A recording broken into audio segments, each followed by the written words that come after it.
کوفہ کی طرف سے آ رہا ہے، جس کا نام بکیر بن مصعبہ بتایا جاتا ہے۔ وہ بکیر الگ ہے جس نے مسلم بن عقیل کو شہید کیا، اس کا نام بکیر بن حمران ہے۔ یہ بکیر بن سالبہ مصعبہ آ کر امام علی مقام امام حسین کی بارگاہ میں سلام پیش کیا، کہا حضور کہاں کا ارادہ ہے؟ تو امام حسین نے فرمایا کوفہ کی طرف۔ کہا حضور مت جائے، کوفہ سے ہی آ رہا۔ امام حسین فرماتے حالات بتاؤ۔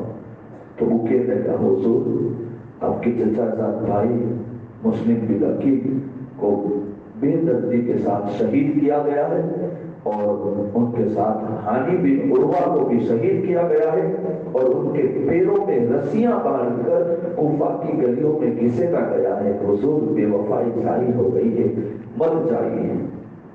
ابھی اتنا سننا ہے، امام علی مقام کی آنکھوں سے آنسو جاری ہو جاتے ہیں۔ آپ وہیں پر سواری سے نیچے اتر کر نیچے تشریف لا کر بیٹھ جاتے ہیں اور بلند آواز سے پڑھتے ہیں انا للہ و انا الیہ راجعون۔ ابھی یہ خبر صرف آپ تک ہی محدود ہے، آپ کسی کو نہیں بتاتے، لیکن امام مسلم بن عقیل کے 3 بھائی عبداللہ بن عقیل، عبد الرحمن بن عقیل اور جعفر بن عقیل نے کہا حضور اب اگر آپ نہیں جائیں گے تو ہم تو جائیں گے ہمارے بھائی کا بدلہ لینے کے لیے۔ تو امام حسین نے فرمایا کیسی بات کرتے ہو، امام مسلم بن عقیل کیا میرے بھائی نہیں تھے؟ سفر جاری رکھا جائے گا۔ جب اتنا ہوا تو کسی نے ایک بات کہی، کسی نے ایک کلام کیا کہ حضور اگر کوفہ کے حالات ناگوار ہے، نادرست ہے، لیکن آپ میں اور مسلم بن عقیل میں بہت فرق ہے، کیونکہ مسلم بن عقیل کے والد کو ان کی والدہ کو اور آپ کے والد کو آپ کی والدہ کو۔ جب اتنا سنا امام حسین جلال میں آئے، اپنا تیور بن جا کا خاموش ہو جا، اور اس طرح کا کلام کوئی نہیں کہے گا۔ یعنی اس کا کہنے کا مقصد یہ ہے کہ آپ جاؤ گے تو کوفہ والے آپ کی طرف رجوع ہو جائیں گے، آپ کے ہاتھوں پر ویٹ کر لیں گے، اور ان کا خوف جو بھی پھیلا ہوا ہے سارا ختم ہو جائے گا۔ اب امام حسین اب ایک پڑاؤ آگے منزل سفر کرتے ہیں۔ جب آپ مقام زوالہ پر پہنچے، وہاں پر بھی پانی کا کنواں آیا، آپ نے سب کو حکم دیا کہ پہلے پانی پیو، اپنی تھکاوٹ اتار لو۔ خیمے ڈالے تھے مقام زوالہ پر، سب نے پانی پیا، اپنے تھکاوٹ کو کم کیا۔ تب امام حسین فرماتے اے لوگوں سنو، ابھی ابھی خبر پہنچی ہے کہ حضرت مسلم بن عقیل کو بھی شہید کیا گیا ہے، اور ارواح جو ہے ان کے ہانی بن عروہ کو بھی جو ہے شہید کیا گیا ہے، شہزادوں کو بھی شہید کیا ہے۔ جب اتنا کہنا تھا لوگوں میں آہو بکا ہوتی، اور امام حسین فرماتے میں ابھی بھی اجازت دیتا ہوں، جس کو جانا ہو وہ جائے اور جس کو رکنا ہو رک جائے۔ بس اتنا کہنا تھا کہ کوئی پورب سے نکلتا ہے، کوئی پچھم سے نکلتا ہے، کوئی مغرب شمال، جس کو جہاں سے موقع ملتا ہے بھاگنے لگے۔ اب لشکر ویسا ہی ہو گیا جیسا کہ مکہ اور مدینہ سے چل کر آئے، صرف زبیر بن قیس ہی کی ذات ہے جو آپ کے ساتھ ہے۔ اب امام حسین کا وہ بڑا سفر آگے پہنچا، یہاں تک کہ جب مقام ذی حسم میں پہنچے، یہ مقام ذی حسم جب آپ پہنچے، ہجری سن 60 پوری ہو گئی، نیا سال کا پہلا دن، محرم کی پہلی تاریخ 61 ہجری شروع ہو چکی۔ مقام ذی حسم میں جب آپ پہنچے تو وہاں پر دیکھا کہ سامنے سے لشکر آ رہا ہے، آپ رک گئے۔ جب لشکر قریب آیا، 1000 کا لشکر تھا، اور 1000 کا لشکر جس کا سربراہ حور بن یزید تھی۔ اب دیکھیے حور بن یزید، اس کا مطلب یہ نہ سمجھے کہ وہ یزید کا بیٹا ہے۔ اس زمانے میں لوگ یزید نام رکھتے تھے، لیکن جب اس یزید نے اپنی یہ ساری جو ہے داؤ پیش کی، اور جو فاطمہ اور جو بھی جو بھی واجب سارے حالات جو اس نے بگاڑے، اس کے بعد کسی نے یزید نام نہیں رکھا۔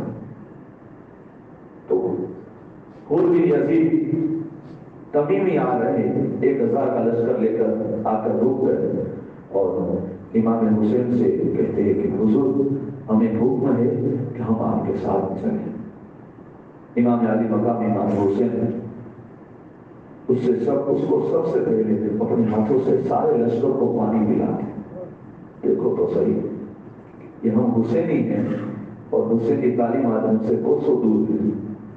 امام حسین اور ان کے جانثار جو ہے سارے اس کنویں سے پانی جو بھرا ہے، وہ پانی کے جو مسکی سے پانی کے جو برتن ہے وہ آنے والے لشکر کو اپنے ہاتھوں سے پلاتے ہیں۔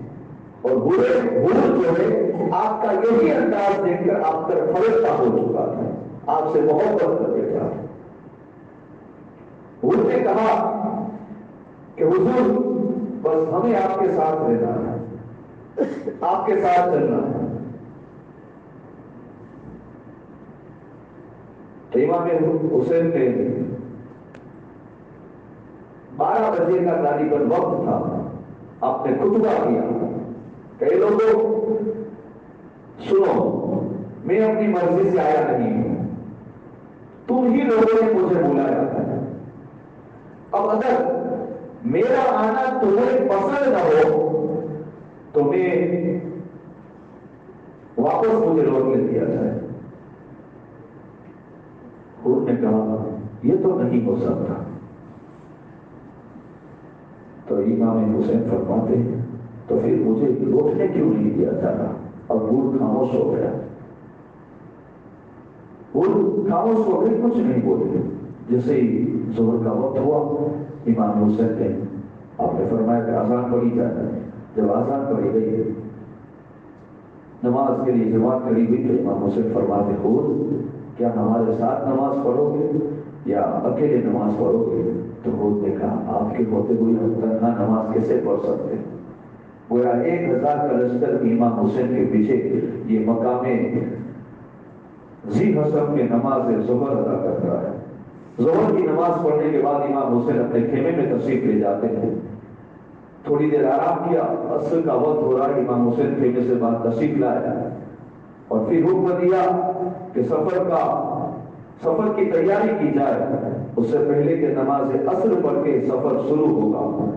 عصر کی نماز کا وقت ہو رہا ہے، عصر کی نماز کے لیے آذان کا حکم دیا گیا۔ جیسے ہی آذان بلند ہوئی پھر امام حسین نے حضور سے فرمایا حضور اب کس کے پیچھے نماز پڑھو گے؟ حضور نے کہا جب ظہر آپ کے پیچھے پڑھی گئی تو ہم عصر کیوں آپ سے علیحدہ پڑھ سکتے ہیں؟ لہٰذا امام حسین کے ساتھ امام حسین کی میت میں حضور نے عصر کی نماز بھی پڑھی۔ جب عصر کی نماز پڑھی تو پھر امام حسین نے مخاطب ہو کر فرمایا اے حضور دیکھو تمہارے ہی لوگوں نے ہمیں خط بھیجا ہے اور مجھے بلایا ہے، اب میرا آنا تمہیں پسند نہیں، اس طرح میرے ساتھ ساتھ چلنا، تو تم اگر چاہتے ہو کہ میرا تمہارے یہاں آنا پسند نہیں تو بھی وقت ہے مجھے واپس لوٹنے دیا جائے۔ یہاں تک کہ امام حسین نے تو حکم دے دیا کہ اپنی سواریوں کو یہیں سے واپس جو ہے مقام ذی حسب سے واپس کر دیا جائے، لیکن حضور نے سواریوں کو روکا، کہا امام حسین میں آپ کے ساتھ لڑنے نہیں آیا، بس آپ کو ساتھ چلنے آیا ہوں۔ تو امام علی مقام امام حسین فرماتے تو تیرا مقصد کیا ہے؟ تیری ماں تجھے روئے، یہ جملہ جب امام حسین فرماتے تو حضور نے کہا امام علی مقام پہ آپ کا ادب و احترام کرتا ہوں، اگر یہاں کوئی عرب کا دوسرا ہوتا تو میں تو اس کی ماں کو اسی وقت رلا دیتا، یعنی قتل کر دیتا، لیکن آپ یہ جو جملہ کہا میں آپ کی ماں فاطمہ کا ادب و احترام کرتا ہوں، میں اس طرح کا جملہ نہیں کہہ سکتا۔ اب امام حسین کے سامنے حضور نے بھی اپنی محبت کا اظہار کیا تو امام حسین فرماتے حضور تو یہ کہتا ہے کہ اپنے مجھے ساتھ لے کر چلے گا، بتا تو مجھے اپنے ساتھ کہاں لے کر جانا چاہتا ہے؟ حضور نے کہا حضور ظاہر سی بات ہے، ابن زیاد کا حکم ہے کہ میں آپ کے ساتھ ساتھ چلوں اور آپ کو کوفہ ابن زیاد کے پاس لے جاؤ۔ تو امام حسین فرماتے یہ تو نہیں ہو سکتا، قسم خدا کی میں ابن زیاد کے پاس نہیں آ سکتا۔ تو حضور نے بھی کہا قسم خدا کی میں آپ کو ابن زیاد کے پاس ہی لے کر رہوں گا۔ جب تکرار ہوئی تو حضور نے کہا کہ حسین آپ ہی بتائیے آپ کیا چاہتے ہیں؟ امام حسین فرماتے میں نے تو کہا مجھے واپس لوٹا دیا جائے۔ حضور نے کہا حضور یہ تو نہیں ہو سکتا، چلو آپ واپس نہ لوٹو، چلو میں آپ کو کوفہ نہیں لے جاتا، بیچ والا راستہ نکالا جائے۔